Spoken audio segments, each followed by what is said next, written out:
chances again. When will that time return? Swear you won't give up. Break out everything day by day. Come over here.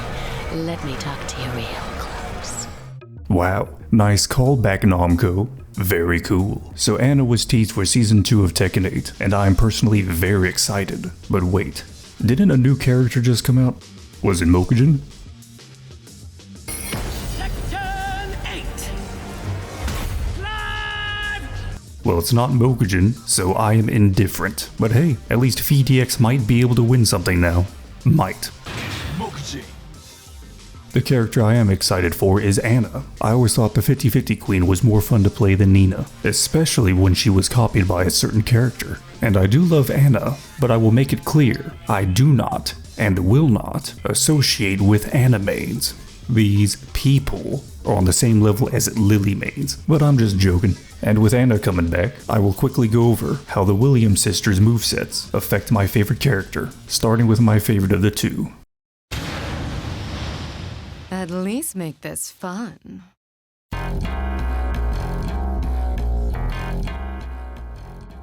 Time for Anna. And let me tell you, the second hardest thing about this video was deciding if I should play on P1 or P2. For no reason, of course. And this outfit is insane. It needs to come back in Tekken 8. Because, look at the incredibly sophisticated design of it. And also the physics. And, oh my god, damn. Damn. Okay.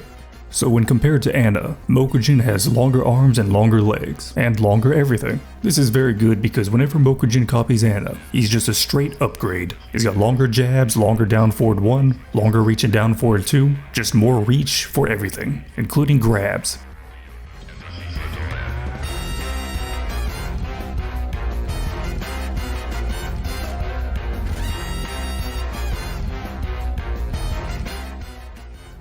Now some might be thinking, what's all this about Mokujin's reach? What's so special about it? I'm gonna say the thing. There's two things about Mokujin. One is he copies a different character every round, and two is that he has a static height. His body stays the same length, no matter who he copies. And because of this, when he copies characters that are smaller or bigger than him, he gets some unique interactions, such as combos he cannot do, and combos that are unique to him. And Mokujin has some unique interactions when using Anna's moveset. In some of Anna's combo routes, whenever she goes into Chaos Judgment stance, normally 1+2 out of the stance would be used to bound the opponent, but when close to the wall, Chaos Judgment 1 is good to use to get a little bit more wall carry. But Chaos Judgment 1 can be a little finicky. For instance, depending on the combo route, if you don't dash in far enough, the 1 will whiff. If your timing is slightly off, it'll whiff. And if you're slightly off axis, it will whiff. It can be a little annoying, and this is just on normal or large opponents. On smaller characters, I don't even go for the 1. It usually always whiffs. And with Anna, you can just use Chaos Judgment 2, but it does a little less damage. But Mokujin does not have this problem. He can land this move very consistently, on any character. And it's not just this combo that is easier to land, it's every combo. The great thing about increased reach with Mokujin is that it doesn't matter if you're slightly off axis or a little far away. He has a much easier time landing combos. So if you're at an axis that would cause Anna to whiff a combo, that doesn't happen with Mokujin. It'd have to be a far more extreme angle. And that's just one example. One great thing about Anna's moveset is that it works very well with Mokujin. Normally, when Mokujin copies a character that's smaller than him, there's usually a negative, like a combo ender at the wall, where the last hit whiffs, depending on the character's size, and what combo ender is being used. But when Mokujin copies Anna, all the combo routes, combo enders, I usually use with Anna, he can do just fine, which I absolutely love. Because when Mokujin copies smaller characters, I have to keep in mind in the back of my head the character's size, how high on the wall they wall splatted, how many hits I'm in the combo, basically just a whole bunch of minor details I have to remember. But when he copies Anna, I don't have to remember any of that. Everything is nice and simple.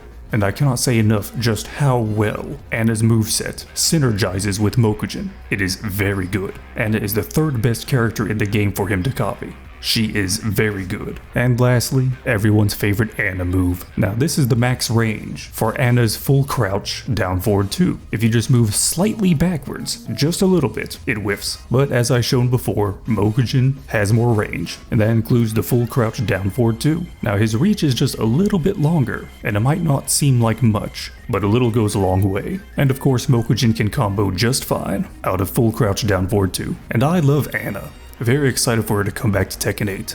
But you know who I love more? Mokujin. And that's it for Anna. Time for the other sister.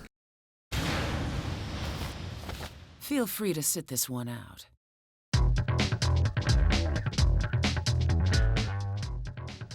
Now for Nina. And just like with Anna, I had a real tough time deciding between P1 or P2 side. For no reason, of course. So Mokujin has longer arms and a longer upper body, but Nina has some very long legs. From what I had tested, Nina's leg length is roughly similar to Mokujin's.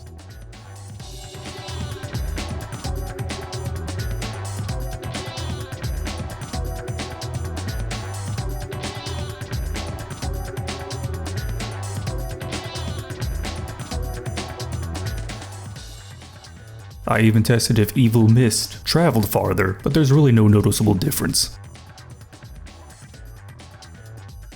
Now for the one big and very major change to Mokujin is this right here. Take a look at the butterfly combos, see if you can notice the difference between the two.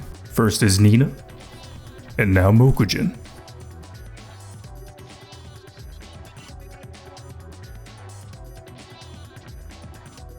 Now the difference might have been hard to notice, so here's another example. Here Mokujin whiffs, but Nina connects.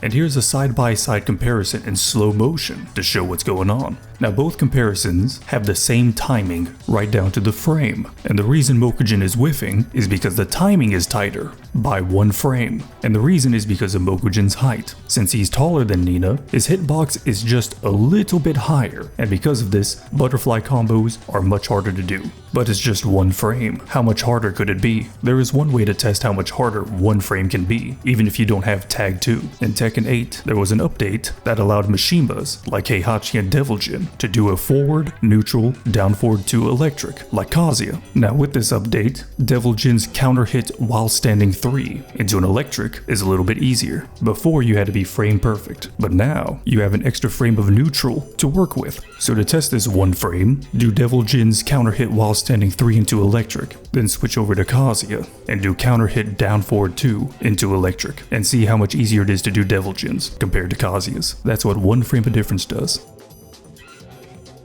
But besides instant while standing loops being harder, just like with Anna, Mokujin can still do all of Nina's combos.